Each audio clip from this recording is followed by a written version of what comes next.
The Bring a Trailer podcast. I love that Randy was in on the comments of that awesome Laguna slot car track we sold. Indeed. That thing sold cheaper than it should have, actually. The record is at 917. Well, that wasn't it? Yeah, the mall is insane. Which is like 200 grand or Yeah, something. inside a car. I mean, that one's like next level. But there was a Sears Point one, which was terrific. And it brought more than Laguna. And that's not the hierarchy in my personal view. Also, the Laguna one came with like a whole stable of cool slot cars. So many cars. So anyway, I don't know. What did it sell for? 30 grand, 40 grand, 50 grand? 32,851. So I'm not going to be quick here to say 42 grand for a slot car. Or peanuts. But in relative terms to the other ones that have sold, I was intrigued and watching closely. I think it was a weekend finish and I was watching. I was all over.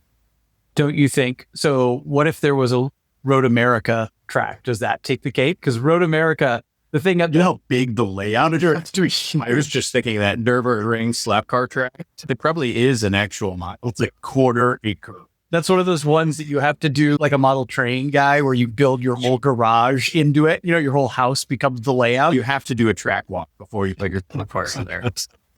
Make sure there's no debris. The whole time we were in Wisconsin, I kept thinking, Zach and I talked about this a little bit, about how beautiful the facilities are at Road America. So it would make an awfully nice flat car track. It sure would. Man, they were nice. I like. You'd bid before, Howard. Phenomenal facilities, maybe the best track food of any racetrack in the country. I had pulled pork sandwiches every day for 5 days, didn't get old. Yeah, just skip driving a 996 Step Park. Let's go into lunch and dinner. Would you eat? But the whole facility is so beautifully manicured. All the buildings look like they're out of a diorama. Like it's so pleasant to just be there. I feel like I'm in a park.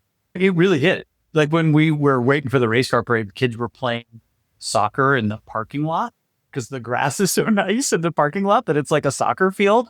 That's a little different than It's also the first track I've ever been to where I completely understand and want a pit bike. Yes. Before it's like a little week around the paddock of Sonoma, you're like, you just walk across. But there, I mean, how many square miles is it? It's big. You also get a little horsepower because there's a hill climb in the paddock, which is interesting.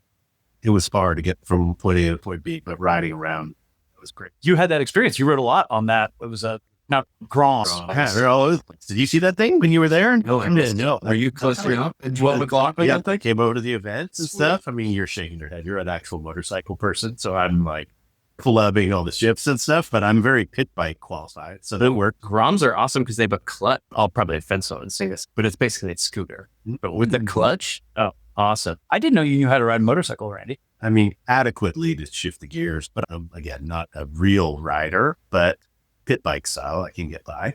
Look comfortable. Adequately. Get that knee down in the paddock. Yeah, that's right. Well, Ray was on the back. Yeah. I had my kid on the back of it. We were driving around. It was awesome, man. But yeah, what a facility, what an event. I don't know how much you guys talked about the event, but the BaT event was killer. We talked a little bit about it, so I'd love to get your impression of it, especially since you were kind of, usually you work the whole thing, but you were racing, so you had to kind of drop in and you got to see it kind of fully formed. You dropped in a couple times throughout the day.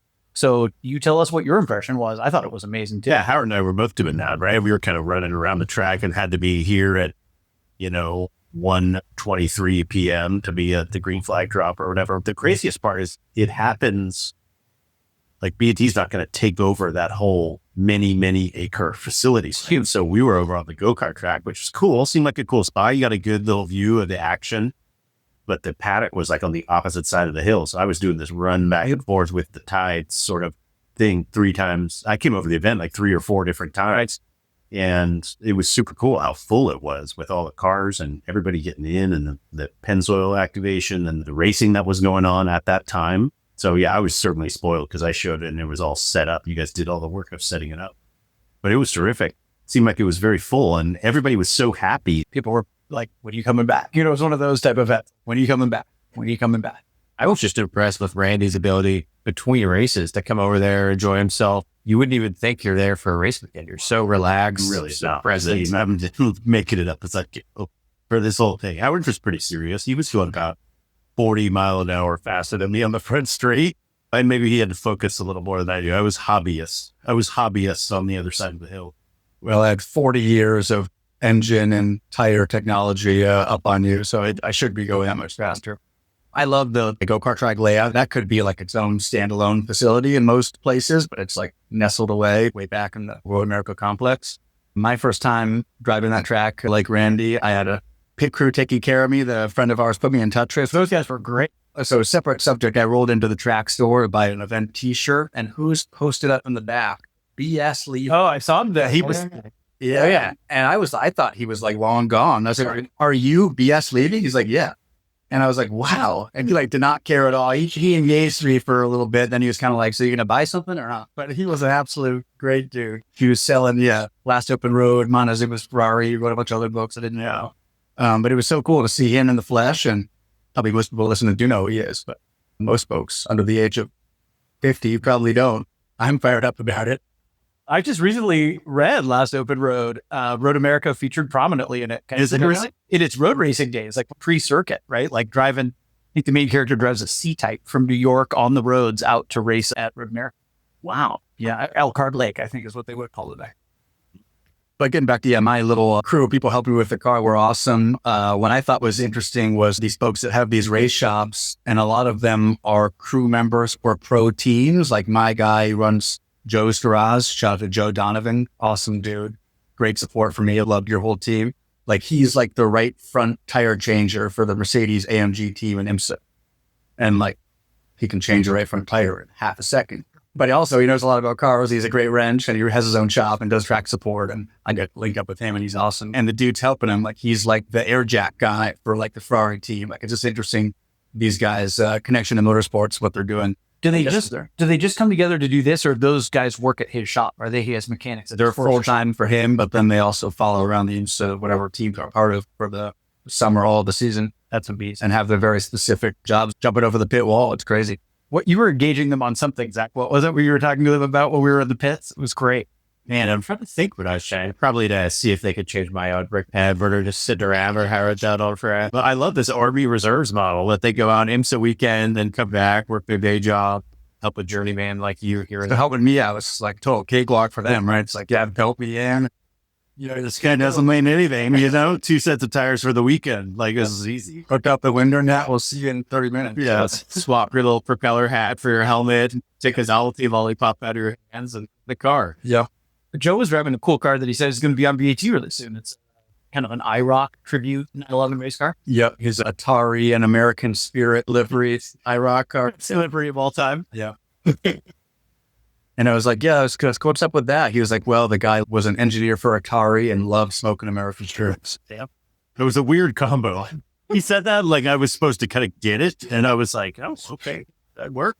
Hey, man, it takes all kinds. Your race car, but all your brands you want. Yeah. All right. Are we going to be super vague about what you were driving and what I was driving? Whatever you drive. I was driving a 2001 911 GT3 Cup car, which was in a group for, like, they called it Modern GT, which was a lot of kind of 90s and 2000s and some 2010s production-based race cars.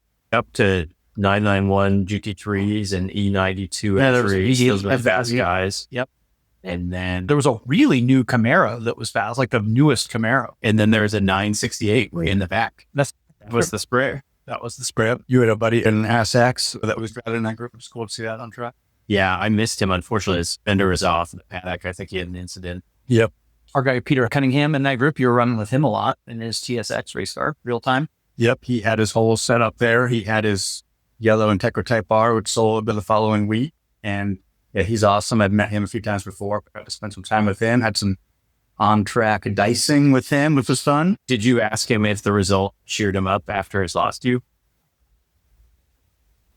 No, I think he got me one day. I got by him the other day. But I don't know how often an accurate TSX and a GT3 Cup are on track together. I don't know which one should be better. But no, he's awesome. We like Peter. Brady, were you prepared to reveal your race car? Yeah, absolutely. So I was racing a 65 Shelby Mustang, which was a dream, and is sort of stair-stepping towards Monterey. I get to race that car at Monterey. But this was, a live start on the front straight at Road America in an old car with brakes that are okay at the end of that straightaway it was adventurous. I was nervous about it, like flying in there. I was nervous about it, right? But then it came together. I've been practicing in that car and the rest of the group was good. And the start was slower than the flying practice laps. The flying practice laps are fast. I was actually on track with Howard at the same time because it was a very mixed group. And That was so great. the modern cars, I'll get on track with you, man. Kill Heine going on the front straight. I don't know when we're going to get to do that ever again. And the cars that are so different, to your point, whatever, 40-year different cars, but getting to do that and learning to watch your mirrors and, flying around turn one. I really enjoyed that track. I thought it was super fun. Nice condition. I really liked the green aesthetic of it, of, grass everywhere next to it. It wasn't like a gravel trap sort of environment. The group that I was in was interesting. I wanted to ask you about that. There's the driver's aspect. I think regionally drivers are different, but I also think regionally the cars and the groups are different. Yeah. So obviously the whole thing was very pro and put together. Yours was huge, like 40 cars. Yeah, 41 in my group, which were similar cars. The practice I did with Howard was the initial day, and then they put you in your proper sort of modern or vintage groups. But the cars I was up against were highly modified. Like I was this weird wallflower from the West Coast that actually like followed the rules or whatever, the old rules. My car was 65 spec and their cars were not 65 spec. So I had some challenges with that. But was that true in the modern groups too? Were stuff just like wildly modified and you were like, this is very different than what I'm driving? Or was your car very similar to other cars? Yeah, I think my group was less dramatic, just given that it was newer. A lot of them were factory race cars or something approximating that. But yeah, Randy's group was wild. I mean, just the volume of cars, he said 40 plus cars. I had a great video for the main race on the hot pit there of one pulling out. But yeah, Randy's group had some crazy bets. A lot of them been crazy. And those ones at the front had full tube frame front ends and like huge. Those were like the and brakes. The Greenwood style C3s, those kinds of cars with that cut down windshield. Which was kind of like, my car was just so good. It was crazy. But big blocks and huge disc brakes. There was everything crazy stuff. So anyway, I was a little bit like, what am I doing here? Like trying to bring this car to that, knife to a gunfight sort of stuff. But it held its own. I mean, I ended up in pack or whatever, but there were definitely some drivers. Some of them seemed like, okay, these guys have been doing this for 40 years and what they're doing. So yeah, there was a degree of caution for that, but no, I kept the car in one piece and drove for 4 days and it worked out and I was happy with it. But we're totally not like whatever racing eligibility snobs, but Randy Buck is riding a car in Monterey. I was just thinking like the cars in your group that could be accepted to Monterey might be one. I think so. That's it, to your point. But even, I mean, like C3 vets versus my car, I mean, they would have had disc brakes, right? So those would be allowed. There's probably a handful that would be in Monterey, but man, a lot of huge fender flares, a lot of two-wheeler chassis. Yes, absolutely. Just 345 rear end contact tires. The tires were huge on some of them. Anyway, my car was pretty bloody, but I still like it. It was fun. I was watching from over there kind of at the end of the back straight before we went on the race car parade. And the track is kind of down in a canyon. Did it feel like you were in like a sea of green there on the back part of the track? Back straight after the kink, that section through there. Yeah, and there's a feels like you're in a ravine. Yeah, right. Yeah, it was cool. And there's no spectator viewing from the area. That's truly the backside, like it's a path through the forest, right at the Canada Corner, which is a heavy braking, hard right. But yeah, people call it a straight. There's really nothing straight about it. And that's a cool part of it. It looked cool. I was sitting there with you and your boy, Randy.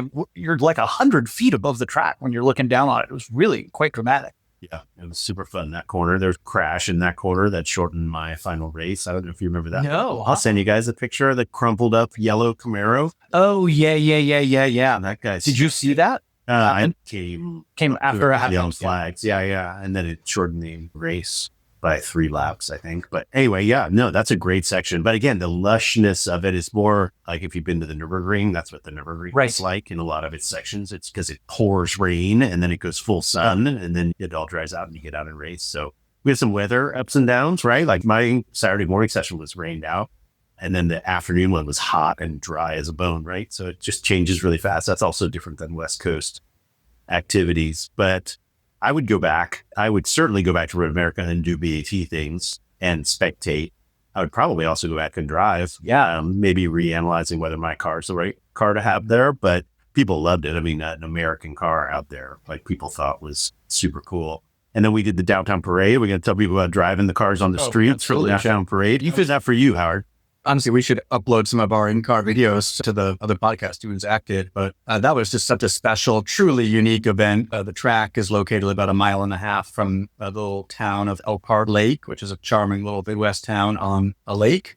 But unlike the other towns in the vicinity, it has a ton of restaurants, hotels, bars, and it's just such a rich motorsports culture there going back to 1956 or maybe before. And 800 people is the year-round population, but 15,000 people or something show up for that downtown Friday and Saturday. They do it back-to-back nights. But the Friday is cool because they have a couple hundred of the race cars drive from the track into town and everyone's lining the streets. And it's just you got to be there, but it's a real, just ephemeral, just amazing experience. And then they let everyone go wild in the streets and people are hanging out, eating and drinking. And then the cars go back a couple hours later. But I thought that was killer. We had a little tent down by the lake, really well situated. All our staff, a bunch of folks showed up to that in addition to our Saturday event at the racetrack. So that was great. Alex rode with me down there and we got some good bids and picks, and Randy and his kid drove behind us in the little parade. So that was fun. Race car for the road is one of the most overused sayings people say when they modify their cars. And it's cool. You finally got to experience a race car on the road. What was yours like to drive on the street? Mine was like fairly noisy and miserable. My rear suspension, like I have a Detroit locker or something in the back. I mean, it was like Low speed, lots of clutch engagement. It's not. It's not. Was it crazy? Yeah, it was not super pleasant, but it was another one of those things where you do it and you're like, okay, I did that. I'm glad I survived, But I don't know. I was given the option. I guess there's one of those at Monterey this weekend where you can drive down and park it in downtown Monterey and there's a show. It's very similar. Oh. But I was like, man, do I want to do that again after that experience? Probably sitting on 68, like coming in. Yeah, I mean, that's a longer drive. I was like, oh man, I think I'm good. I thought it was, there were a bunch of highlights from the 4 or 5 days that I was there. But to me, that was the highlight. Howard's car, it's like a race car. It can be a little jerky at slow speed in first gear. But man, once we started getting to where all the people were, and they were, as you got into town, it's 5, 6 people deep. The crowds. Enthusiasm is. I've never seen anything like it. I was kind of transported in the moment. Over a mile, people lining. It was pretty unbelievable. I thought it was incredible. Did Ray like it, Randy? I mean, that's a pretty special thing for a kid to be part of. He thought it was crazy. Yeah. So this is my teenage son that was with me for the whole event. He rode his road bike all over Road America to catch pictures of everything at the track. So he was totally into it. And then, he rode shotgun in the Mustang on the way into town, and he thought it was crazy, right? He'd never been in the car. It had never had a passenger seat. We installed a passenger seat back in it just for this event. And I mean, you feel like a celebrity. Yeah. Roll into town, people are waving and honking at you. We stopped right in front of the tent, and this lovely Midwestern woman like reaches in and is like, give me your phone. I'll take your picture. And he was like, yeah, it feels like you're in Hollywood. So he's like, I just showed up. He's like, okay, lady. He looked at me. He's like, is this okay? And I was like, yeah, this is okay. Give her your phone, And so, she took a picture. But that sort of stuff is kind of funny and enjoyable. And it's a family environment. I mean, 100%. You look at our pictures, go look at the BaT gallery. There's men, women, old, young, kids, running around, people climbing all over the cars. It was cool. We were having some Spotted Cow local beer. Delicious. Which was delicious. And we probably had 20 BaT staffers there. We were well staffed. Yeah. And it was a good time. Somebody told me today, I think it was our colleague Jack, that you stepped out of the car and you were like, somebody give me Spotted Cow. That's right. I thought when I was there, good for Randy. Yeah. No, I was ready for it. It was good. What a scene. Hard to encapsulate it though, because Howard was there once before and he basically was just like, this is nuts. We need to go. Yes. We need to go. Oh. I've been thinking but it's hard to, I'm trying to just think and even talk about the cars. Like I just called up, like trying to convey it to people on the podcast, like what this scene was like. Like I've tried to explain it to my family who wasn't there, right? Like my wife wasn't there and the girls and extended family. And they're like, what? And I'm like, look at this picture. There's thousands of people and chaotic race cars like driving around. There were Formula cars with 3 people sitting on them driving through town, right? And they're like, they either think it's the greatest thing ever or the most horrifying thing ever. And it's 75 degrees. The weather's perfect. The whole environment is just absolutely great. So we had a great time. Yeah. I actually think that drive used to be a little wilder. People, I don't think it's a secret. Like a guy was pulling out onto the main road, leaving the track as part of that parade of Fuchs and McLaren F1 a few years ago, and tried to goose it and ended up in the ditch. In a McLaren F1? Yeah, it was like, Wow, that's a good. People can tune into this. Who's that person? There's going to be photos of that online. Like, who feel they are? Wow. But so they have toned that down a bit and instructed people to keep it. That's the one selling in Monterey this year as all original paint. Yeah, sounds about like opposite order spotted cow instead out of the cars before you're getting into the F1. I actually think it was the owner's friend or mechanic with the owner's son in the passenger seat, and they were all unharmed and it was fine. But That phone calls. it's probably not great next face to face. Yep. Tricky. So it was your first event on track in the Mustang. Did anything about being in your first race surprise you? I was pretty pleased with the orderliness of it, how the other people did. I didn't know if it was going to be like rubbing his racing and people are aggressive and trying to do stuff. People just basically want to do their thing and get by you if they're faster than you and do it in an okay manner. And there wasn't any real trouble, but it's an interesting sort of sport, if you want to call it that, activity to go do because, yeah, you've never met any of these people before, right? I mean, some of it is like an insider club. And I don't know if you knew other people you were on track with. You knew Cunningham, but I don't know if you knew anybody else. But it's just like you're a bunch of strangers, bound by these officials and these rules and this etiquette. But I think you mutually want each other to succeed. But I didn't know if people were going to be there and looking to strangle you, you know what I mean? So I was just kind of showing up and seeing what happened. It is kind of crazy to do that track first. I've driven other tracks. You guys have all driven other tracks. That track is fast and wide open, which I think brings people that like, Nevada Silver State Challenge type of energy to the thing. Yeah, using all the gears. Right? Yeah, just going. And so I didn't know if that was going to bring folks that, like knocking other people off the road. I mean, people would the have first time. definitely going fast. I can't remember if I got you over there, Zach, but going to the end of the front straight and watching them.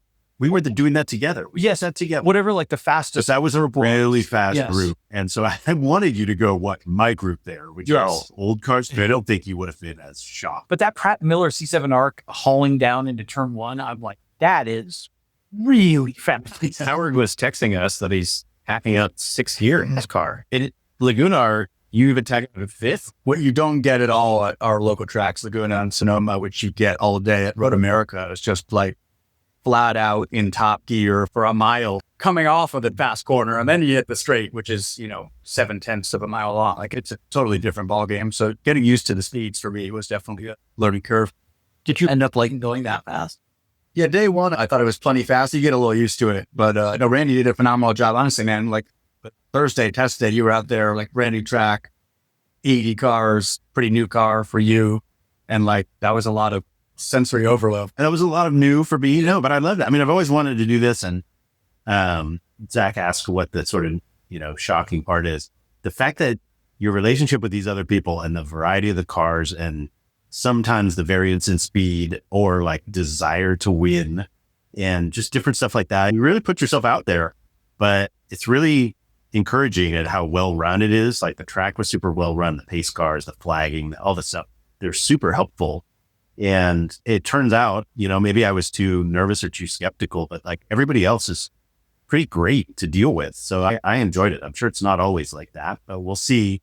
You're going to compare over here. Right? This conversation will be really different after the Comparo, because right now I'm like data point of 1. I'm like, yeah, it was insane. The whole thing was insane, but it worked great. But man, when you're driving, at least for me, Howard, I don't know how it was for you. I was doing so much mental work to monitor everything the car was doing and try to hit, milestones and times and because it's a new car, so you're watching temps and all that stuff, right? All sorts of stuff. I mean, I'm watching everything, so there's just a lot of things you got to monitor at once. It does feel like you're juggling, 10 tennis balls at the same time. So anyway, it was fun. I think I would do it again. I'm kind of talking myself into it a little bit, but I think I would do that exact event again. I was trying to think of what other tracks are like must do tracks. And I think Lime Rock, Road America, Laguna Seca are my triple. Is Lime Rock up on the list? I think Lime Rock would be so cool. It's that same sort of green, and it's got elevation, and it's storied, and it's in a cool location. Yeah. I don't know. You guys won't, man. I've never even been to Lime Rock. Have you raced there, Howard? Nope, but their big vintage events always Labor Day weekend. So I was thinking of doing that this year, but I'm not going to. Yeah, that's up there for me. I'd like to do VIR, and I'd like to do Sebring. Classic track. Road Atlanta, there's a big vintage event there too. Is that the MIDI that's there? MIDI again did that one time. I did some parade laps in the BAT 240Z at Road Atlanta. Great track. Could your car run at the Pittsburgh thing, or is the displacement too big? Pittsburgh does a sister event the week before at a real racetrack for displacement cars. But yeah, the run through Shenley Park in Pittsburgh is small displacement only, even though you can get some of those cars ripping. Oh, for sure. Some of those cars are very fast. But no big V8s and Cobrats. Makes sense. Any European tracks, right?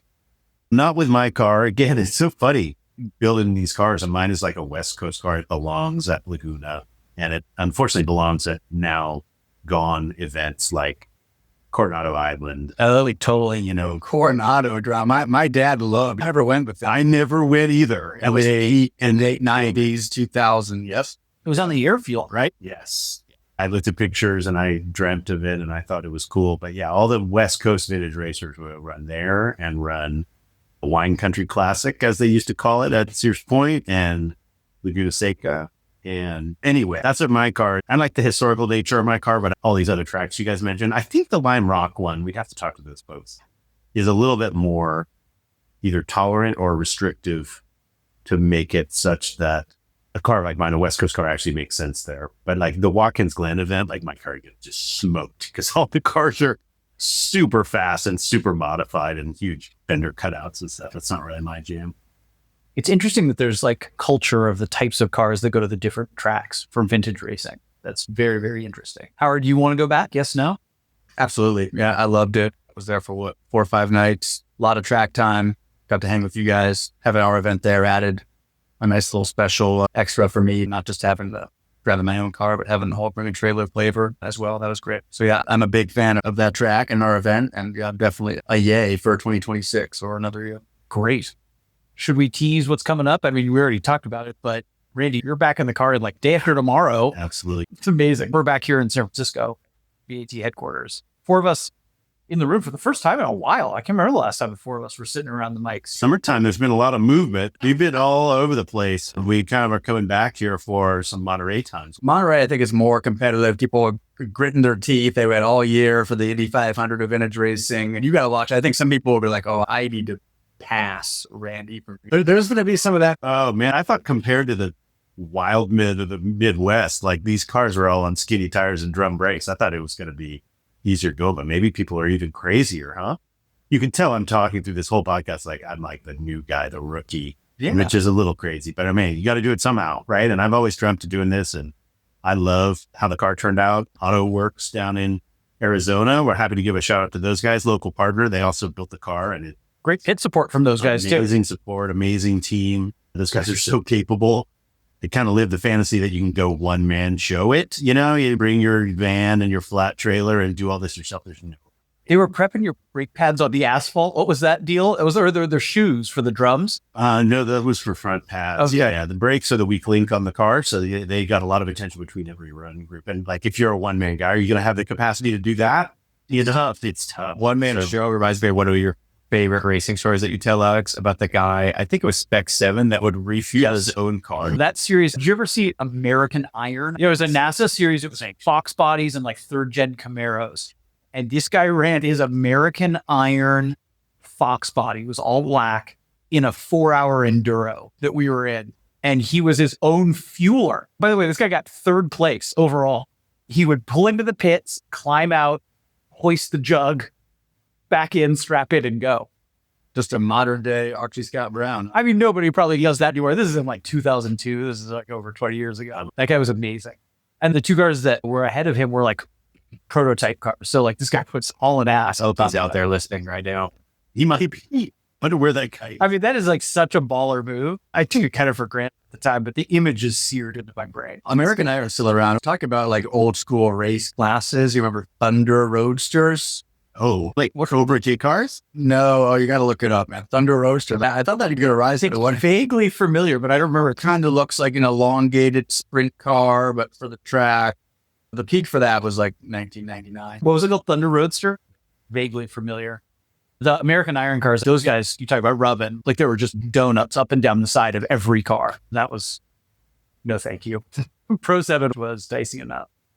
Sorry, by the way, I just typed in Thunder Roadster for sale, and the first hit is a 24 BAT auction. Wow. Sold for $12. Oh, I do remember those cars. Was that the series? Yeah. Gosh, the thing is crazy looking. Yeah. I've never heard of that or seen it. I love it, Howard. You should have been there for that. You should have been. All right, let's kill the SEO spend for Thunder Roadster. We got that. So Randy, prehistorics, then actual historics. You got a lot of seat time coming up. I love that you call it the correct old name that nobody else calls it anymore. Now it's the Reunion. Oh, yeah. I think Rolex invented the name Reunion. I mean, I still say Sears Point. I say all the stuff. But prehistorics was such a brilliant marketing name that somebody came up with over beers of running the weekend before the Monterey Historics, the prehistoric. Yeah. And now it's the pre-reunion, which is, would you go to your high school pre-reunion? I don't know. I wouldn't go to the regular reunion. I know. But anyway, the reunion is a big deal. And the pre-reunion is 2 sessions per day, as opposed to, we've been talking about this, Howard. If you're in the real reunion weekend, you get 20 minutes a day for 4 days and you get 1 session. That's it? There's so many cars. You look at what, 250 cars. There's so many cars. Fortunately, they're 25-minute sessions, but once a day is a little light. What's featured this year? There used to be a featured mark. There isn't really anymore, but the F1 presence is going to be serious, which I think is great. Agreed. So we'll see what shows up. And the groups are great. If you go to the website, you can see all the photos of the cars and all the run groups and all the driver names and everybody that's going to be there. But yeah, so anyway, kind of a warm-up weekend, and then Wednesday to Saturday. Nice to get some extra sessions the weekend before, since the time is more brief during the reunion itself. And I don't have much practice in that car on that track. I got plenty of laps in that car, but not that many on Laguna. So to get some more before what Howard said is going to come true, better get a few hour killer. Another funny, not a story, but I was kind of late entry, so I was scrambling around for someone to support me in Monterey. So I linked up with this cool shop who's supporting a bunch of cars. But it's just funny to experience that dynamic of like super pro race support shop has a new customer who's very enthusiastic about doing well, maybe more enthusiastic than budget sensitive. And they're like, all right, we got our hooks into this guy. Thinking like cars would be good, Howard. And actually, the middle radiator was looking a little beat up, so we replaced it for you. Went ahead and took care of that. Okay. Need to get replaced? Yeah, it was looking a little tired. All right. I didn't know radiators got tired, but okay. Sounds good. The middle one was extra tired. Yeah, I actually didn't buy any tires for Road America, so I had an extra cheap weekend, but now got to call Roger Krause, get my set of Michelin competition tires from Monterey, so I'll have to do that. Fantastic. Is the weather supposed to be? It'll be fine. It'll be the same weather as always. It's just a question of what your race time is. If you're in the morning, I got 2 mornings, and then the races are both afternoon. It'll be warm. Anything else you guys are looking forward to for Car Week? Outside of racing, I mean, that's going to take up a lot of your time. No BAT event this year. Hopefully people will be over and saying hey to us and still come to the racetrack. I still argue racetrack is the best thing of the entire weekend. My favorite. Yeah. And where you've got to be. And now with running F1 cars and stuff around there, I think it's going to be very cool. Is Sonny Hayes going to show up and do a few hot laps? I'm not sure. Did any of you guys see the movie? I didn't. I went and saw it at the theater. I really enjoyed it. I loved it. Oh, you did go see it? Oh, yeah. Okay. Come on. What is it? It's a Camel livery in the 90s when he's a kid. They've got de-aged Brad Pitt driving Camel livery Benetton. And smashing it in half and flying out onto the track. Correct. Oh, I think they reused Martin Brundle's crash footage for that. Nice. That's him in the camel car when he flips upside down into the wall. And it's people we had out when they still had spares and walked back to the paddock. They just put him in a new car that completes the race. What's wrong with that? It's insane. Yeah. Great. So anyway, yeah, racetrack will be where it's at, but there will be plenty of other action going on. Things downtown, auction tents to go walk and look at some crazy cars. I don't know if you've looked at any interesting inventory going through there. Pebble Beach Fun Car is also going to feature some F1 stuff. And then we're just all, what do we have? A few BAT staffers that'll be down there, talking to folks, and a bunch of our favorite buyers and sellers and characters are going to be down there. So I think we'll go to some of that stuff. All Howard and Zach's buddies. Monterey's so great just for the people watching, socializing. The racing's great, but it's always just a great place to meet people and hang out every day. Is your brother racing anything this year? He is. He's racing a Chaparral. Actually, Randy, you said the website's awesome. I didn't even look. They have all the groups. It's actually really well done. This is the WeatherTech racetrack. I'm deep in this now. Yeah. Wow. Thanks for pointing that out. Yep. Go look at them. Is that the Chaparral Mark I that he's raced before? Correct. He's raced it once before. That's the one that just sold at Gooding like last year, 2 years ago. I think they're the only ones that Jim Hall doesn't still have. They're the original ones. I sat there looking at it at the Gooding auction either last year or the year before. That's killer that he's going to ride it. Wow. Are you Ken Miles? Yes. They've named all the run groups after drivers. For those listening and wondering what the heck that remark meant. Am I Ken Miles? No, I'm not. But Randy was the reincarnation of Ken Miles. First star model and Mustang, or one of them. There's that great Curry video at Willow of him and Gurney and somebody else driving all the Shelby cars. Have you seen that? It's like early color footage. It's a GT350, probably an R, and a GT40 and a Cobra. That's right. Yep. Yeah. Amazing. I love that video. Amazing. I'm going to watch that tonight. I just found out my car was sold new in Riverside. Oh, well, yours is built at the original place and everything. Yeah. There's the transfer order and it went to some dealer. I'm going to try to find a license plate from that dealer, but it sold at some dealer in Riverside, California. So do you guys see who's featured in the photo of the Dan Gurney Saloon Car Trophy Endurance? Yes, I did. So our guy Huff. He's working on the car today. He's going down to Mohr. Great. Yep. Saloon group is really stacked. If you look at the cars in that group, it's going to be great. Cool. I don't know if they have any ex-F1 drivers coming for that group. They probably do. I mean, it's the Mario Andretti Trophy. Mario at Velocity 2 years ago. Remember, they had him doing laps. So I don't know if he's going to... He was at the 500 last year, driving around the track with his hair flowing. Yeah. Allegedly, Jensen Button is at Huff's group. I'm pitting with him. Crazy. Driving a couple cars.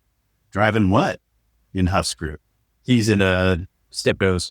Yes, he is. That's wild. That's crazy. Right. I had heard about that. Maybe he's going to try to get into your group so he can get past you, Randy. I saw, at Goodwit, he has driven that E-Type. That's like a Roadster with a hardtop on it. Have you seen him drive that? That car's for sale right now. Where was that? It's white. It's white. Yep. Those cars are always so freaking fast. Man, I can't get that Scarab out of my head. That's a Troutman and Barnes cars. Those original ones, right? The same guys who built the Scarab. God, I love those. Alex, we got to get you in the Unser Family Cup, which is 73 and on IROC cars. That's going to be sick. Very strong. I still need to find that black Falcon. That's the car. I know you're looking for. Yes. So the owner of that is driving a different car in my group. But the interesting and probably worth talking about, the fact that your car is at the reunion, given that it's, so what? What's your car? 2001. 2001, but they've got some more modern cars now. They're kind of opening more modern groups, even though they still call it historic racing, right? I mean, there's going to be 997s running. Yep. And little Mission Tortilla Chip 997 flag lizard. Little flying lizard representation. But anyway, that stuff is vintage now. Yeah. And I think it's smart of them to do that. We'll see if, is Monterey going to be Acura TSXs or what's it going to be before things evolve? What's your feeling on your group and the other kind of stuff in it? No, that's a good point. I'm just looking through this, and it is the most modern group of all the, 10 or 11 groups they have. I think they've been moving in that direction kind of slowly but surely. I think it's partially for spectator enjoyment. Like, it's a little more interesting to watch. I mean, obviously, Randy's group, the Cobras, Vets, Mustangs, is always a crowd pleaser. But do people really want to see like the pre-war cars driving around? It pains me to say that because I used to run on that group when it's just not that exciting. It's hard to get some of our younger colleagues when we're there. Like, there's the old Yeller. It's like all these like weird specials that are built on 40 Ford chassis with flat heads. That's not even pre-war. That's like early post-war. And it looks pretty slow even compared to your cars. I think it's cool and more acceptable with the eligibility hurdle. The fact that they are all period race cars. If it was more like run what you brung and people show up with bolted on fenders to their 2010 Mustang challenge, that's going to be less cool. But all the liveries, like all the period legit stuff, it's pretty cool to see. I'm also looking at your group right now. You're running with LMP cars. Yes. That's pretty wild. Yeah, an LMP car. They have the Audi 05, I think the diesel one, but then they have similar to the Acura LMP car that we listed. What's one of those? Oricas or something? Yeah, there's... Oh, there were a couple of those at Road America. Aren't they the tequila sponsor? Aren't a lot of them Patron? Yeah. I think it's mostly production cars. But yeah, there's definitely some LMP cars running. Is your Lagonda buddy going to be there? I think he will. Yeah. With his new manifold. Alex and I had a great visit with a guy who I've known for a long time, who's run a pre-war V12 Lagonda for 30 odd years. And he showed up at Road America and was driving it there and is going to come to Monterey. I mean, he was telling Howard he does almost 100 on the front straight. And I bet, even though maybe it doesn't look that fast from the crowd, I bet that feels pretty terrifying. 200. Just out there in the open with all the, negative camber on the front wheels and everything. Wow. Pinot's GTR. It's going to be nice to see. That's cool. I don't know if I've ever seen one since they were new, but the Pano's LMP car that has the engine in the front is a crazy looking car where the guy sits under. Is that what that is? That's the LMP car. Okay. I saw that. Correct. Okay. Those are cool. Those are very cool. You guys want to talk about what's been on the site? 100 of your favorite cars on Brief Trailer at once. A lot of good collections, including one that is just starting to go live that's tied in with Monterey. So that's a good one to talk about. This is going to go more and more. More collections. That is 20 cars, a bunch of good stuff. Do you see the red GT350? I saw it. And I also saw its alumni and was sold by 911R. Bid to almost 200 before. Yeah. He sold one of my favorite modern cars ever, which was that blue Alpha Zagato Stradale. I think see what that went for. Wow. So sick. But it's a Viper underneath. Yeah. Zach and I talked about that. I spent some time contemplating that car. How many did they make? They made 6? 9, I think. That was weird. Was weird. I thought it was quite beautiful.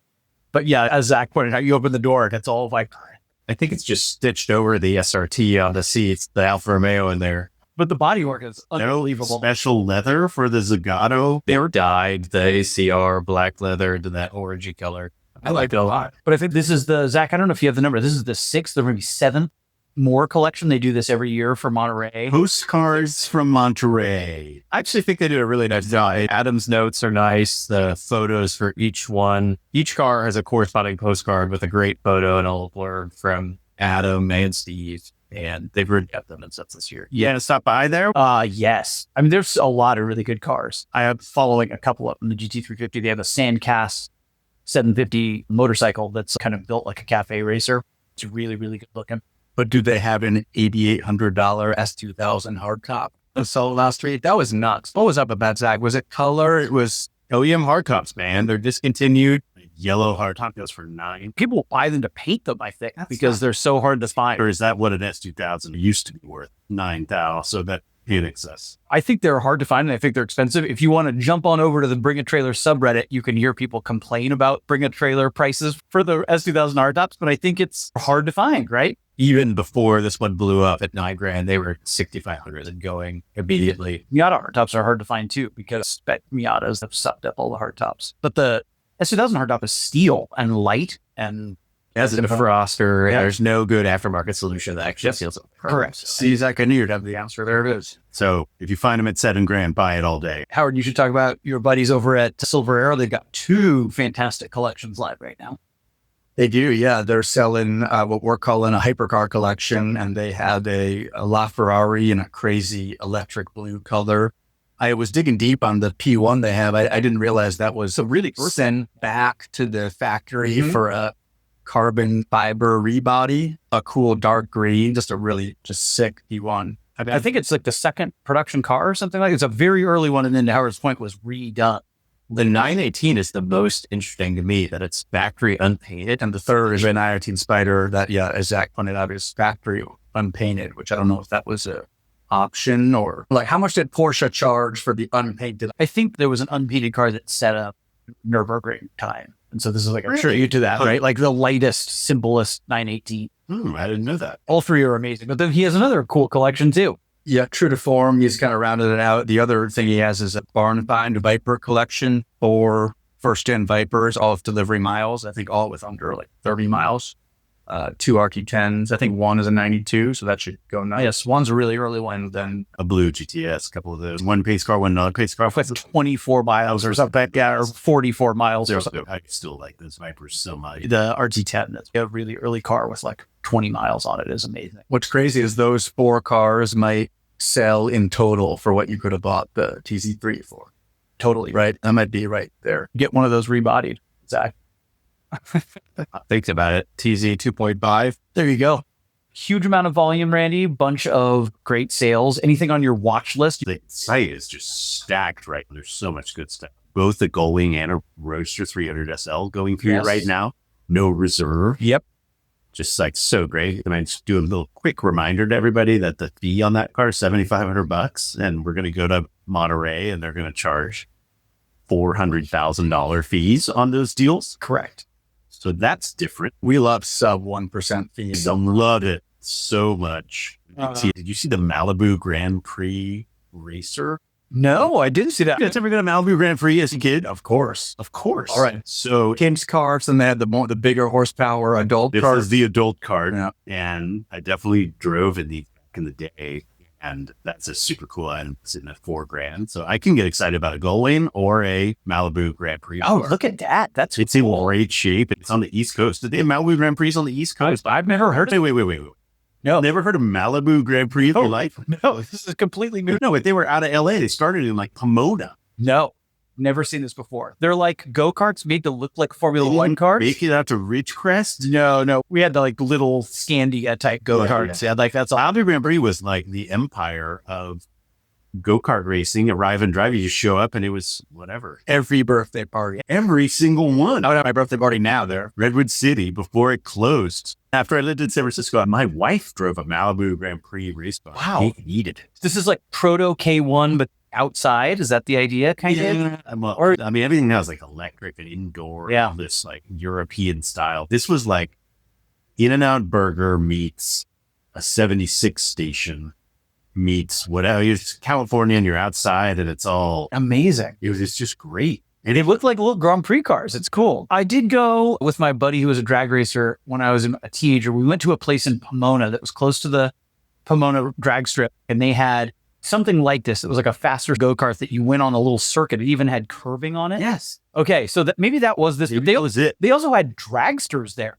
They're 6 wide, and they ran on propane. They had 350s, and you would run like 1,000 feet. Pomona. But they were on tracks, so you couldn't like crash into each other, but they just let people do it. There was a Christmas tree and you'd launch, and I think you even had to shift. And then a big sleeper for our local Malibu Grand Prix RIP was the indoor arcade. And we saw some of those F355 challenge games. They had some of those, like some of the best racing 90s arcade games ever. Before it all came crumbling. Maybe this place I went to, that's what this was. Because this had a huge arcade on the inside too, and it had a slip track. That's the other thing I remember. You could drive a go-kart on a track where you're sliding all over the place. Like, you were slide, you could like crash. You go off. There was no bumpers. Like it was full outdoor road course, and the cars were pretty fast. And yeah, man, wow. Anyway, I was amazed that we had one of those on the site.